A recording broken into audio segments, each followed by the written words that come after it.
தரிசனம் செய்தனர். உலக நன்மை வேண்டியும் பருவமழை நன்றாக பெய்து விவசாயம் தழைக்கவும் பக்தர்கள் 48 நாட்கள் விரதம் இருந்தனர்.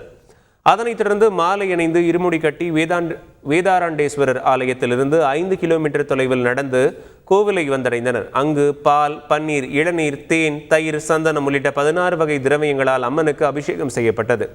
இதில் ஏராளமான பக்தர்கள் கலந்து கொண்டு சாமி தரிசனம் செய்தனர். நீலகிரி மாவட்டம் குன்னூரில் படுகர் இன மக்களின் குலதெய்வமான ஹேத்தை அம்மன் கோவில் திருவிழா விமர்சையாக நடைபெற்றது. படுகர் இன மக்கள் பாரம்பரிய உடையணிந்து இசைக்கருவிகள் முழங்க ஆடல் பாடலுடன் ஹேத்தை அம்மனை வழிபட்டனர். உள்ளூர் மற்றும் வெளியூரில் இருந்து வந்த ஆயிரக்கணக்கான பக்தர்களுக்கு அன்னதானம் வழங்கப்பட்டது.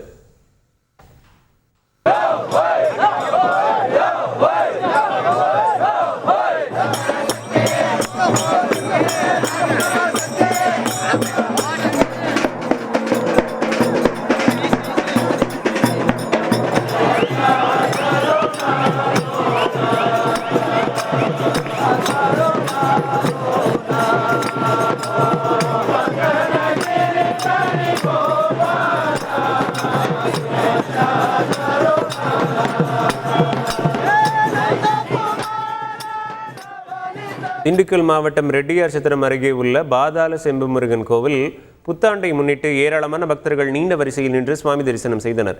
இந்த கோவிலின் சிறப்பு அம்சமாக 16 அடி ஆழத்தில் மூலவர் சிலை அமைந்துள்ளது. இந்நிலையில் ஆங்கில புத்தாண்டான இன்று பாதாள செம்பு முருகன் ராஜ அலங்காரத்தில் பக்தர்களுக்கு காட்சியளித்தார்.